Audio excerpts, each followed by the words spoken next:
마데카솔이 최근에 굉장히 핫하죠. 주로 피부 재생, 염증 완화, 상처 회복, 주름 개선 이런 데 주 목적으로 쓰이게 됩니다. 마데카솔은 굉장히 종류가 다양합니다. 그래서 사용할 수 있는 게 있고 사용할 수 없는 게 있기 때문에 마데카솔의 종류에 대해서 좀 아셔야 되는데, 마데카솔 을 사용하시는 겁니다. 평소에 사용하시는 수분크림에다가 마데카솔을 약 9대1 정도의 비율로 섞어서 사용을 해보시면 됩니다. 마데카솔이 사실 가성비가 좋은 거 맞는데요, 주의해야 될 사항도 굉장히 많습니다.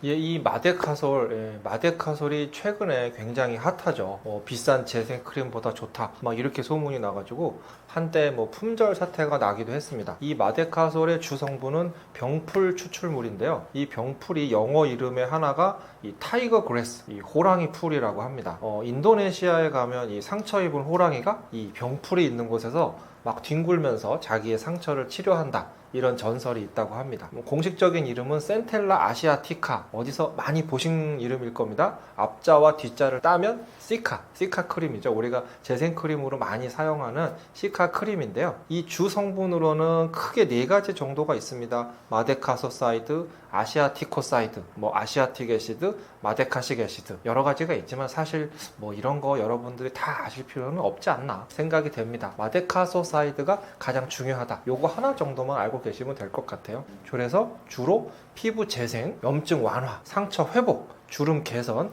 이런 데 주 목적으로 쓰이게 됩니다. 그러니까 이제 어떤 분들이 쓰시면 좋은가, 이걸 말씀을 드려보면 피부 재생을 좀 빨리 내가 하고 싶다, 내 피부가 좀 건조하고 예민하다, 이런 분들, 어떤 시술, 어떤 피부 레이저 시술 이런 걸 좀 내가 자주 받는다, 또 바깥 활동이 많아서 자외선 노출을 많이 한다, 이렇게 뭔가 피부 손상이 좀 일어날 수 있고 재생을 좀 빨리 원하고, 이런 분들한테 사용하시면 도움이 될 수가 있습니다. 마데카솔을 그럼 이제 어떻게 사용하느냐 생각을 해보셔야 되는데, 그 전에 먼저 아셔야 되는 게 마데카솔은 굉장히 종류가 다양합니다. 그래서 사용할 수 있는 게 있고 사용할 수 없는 게 있기 때문에 우선 마데카솔의 종류에 대해서 좀 아셔야 되는데, 순수한 성분으로만 구성이 되어 있는 것이 마데카솔 연고, 마데카솔 겔, 그리고 가루로 되어 있는 마데카솔 분말이고요. 마데카솔 케어는 항생제가 추가가 되어 있고, 복합 마데카솔은 항생제와 스테로이드까지 같이 들어있습니다.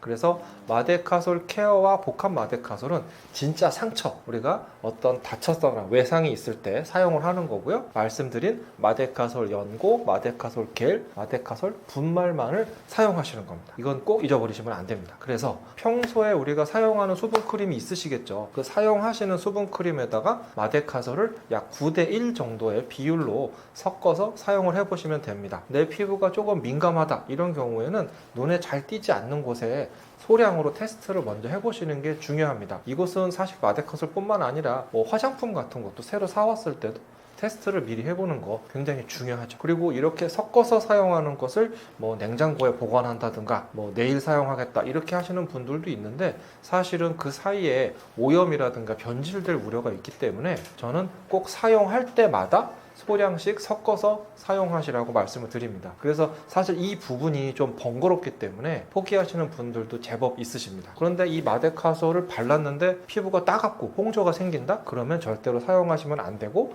병원에 가셔서 선생님하고 한번 상담을 하셔야 됩니다. 최근에는 이 마데카솔 분말, 이 가루를 생리식염수에 탑니다. 그래가지고 그걸 시트 마스크에 흡수시켜서 진정팩으로 쓰시는 분들도 계시던데요. 사실 저는 이 부분은 조금 추천드리기가 어려운데, 그 내용은 뒤에 말씀드리도록 하겠습니다.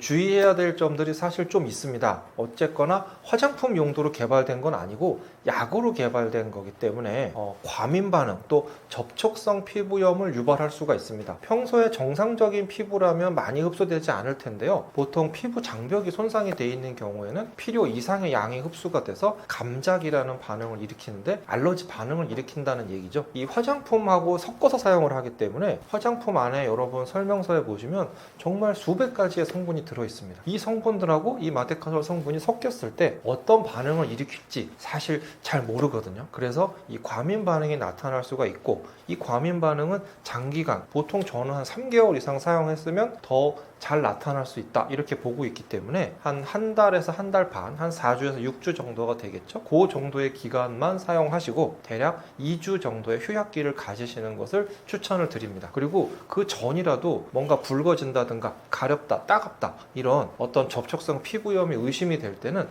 당장 중단을 하셔야 됩니다. 그리고 처음부터 많이 쓰시면 안 되고요. 소량으로 테스트 해보고 사용하시고요. 얼굴 전체에 바르시기보다는 필요한 부분에 스팟으로 사용하는 것이 굉장히 좋겠습니다. 아까 제가 이 분말 제품을 사용하는 거 적극 권장드리지 못하는 이유를 지금 말씀을 드려볼 건데요. 이 분말을 만들기 위해서는 텔크라는 성분이 들어갑니다. 이 텔크라는 성분이 있어야 발림성이 좋아지고요. 이 실키한 사용감을 만들어낼 수가 있습니다. 그리고 그 성분 자체가 상처에 들어있는 원래 진물, 흡수를 하기 위해서 만들어진 성분이거든요. 그러니까 오히려 정상 피부에서는 지나치게 건조해진다거나 트러블을 유발할 수가 있습니다. 제가 시술할 때 쓰는 이 소독된 장갑에도 고무기 때문에 서로 붙지 말라고 텔크 성분이 들어있어요. 그래야 이게 서로 고무끼리 붙어있지 않거든요. 그런데 일부 텔크 성분이 들어있는 장갑을 끼면 제 손에도 접촉성 피부염이 생길 수 있습니다. 그러니까 저는 이 텔크 성분이 들어있는 이 마데카솔 분말은 좀 사용하시는 거를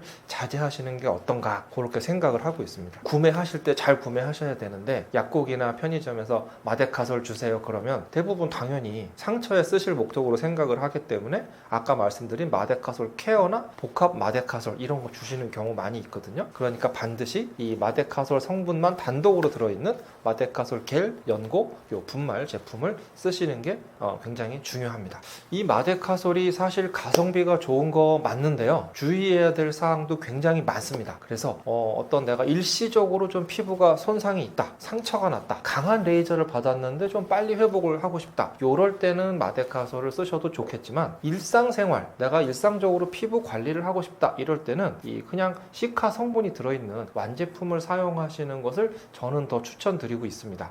제가 오늘 말씀드린 내용은 좀 기억해서 사용하시면 좋겠습니다. 바세린 같은 경우에 저는 적극 추천하기는 어려운데요. 피부가 좀 많이 건조하고 좀 갈라진다 이런 분들은 바세린 써보시는 것도 괜찮습니다. 이 바세린 자체가 굉장히 피부를 밀폐를 시켜주기 때문에 뭐 좋은 말로 하면 잘 보습을 시켜줄 수 있지만 나쁜 말로는 사실 숨쉬기 어려운 환경을 만들어주기 때문에 피지 분비가 밖으로 잘 되는 것도 막아버리기 때문에 일반적인 피부에 있어서 또는 피지가 좀 많이 분비되는 그런 분들에 있어서는 뭐 트러블을 일으킨다든가 뾰루지가 난다든가 이럴 수도 있거든요. 그래서 바세린 같은 경우에 좀 건조하고 잔주름 많은 분들이 뭐 사용하시면 저는 괜찮습니다 이렇게 말씀을 드리지만 내가 좀 지성 피부다, 피지 분비가 많다 이런 분들은 안 쓰셔도 됩니다 이렇게 말씀을 드리죠. 그게 맞습니다. 그러니까 사실 뭐 제 피부가 뭐 어떤 타입이에요 물어보시는 분들 되게 많으신데 사실은 다 다르거든요. 피지 분비가 많은 데도 있고 피지 분비가 부족한 데도 있고 그래서 어느 하나로 정할 수는 없습니다. 보통 세안 후에 조금 한 30분 정도 기다려 봤을 때 내 피부가 당기고 건조한지 아니면 다시 기름이 끼는지 이제 이거를 한번 따져보면 좋은데요. 계속 건조하고 당기는 부분은 보습을 신경 써줘야 되는 부분이고요. 다시 기름이 나온다. 그런 부분은 피지가 많은 지성 피부인 것이죠. 그러니까 사실 같은 사람한테서도 이 위치에 따라 다르고 사실은 또 아침 저녁이 다르고 계절마다 다르고 나이마다 다릅니다. 그러니까 내 피부가 어떤 타입이다 이거는 사실 큰 의미는 없고 지금 현재 어떤 상태다 이게 좀 의미가 있을 것 같아요.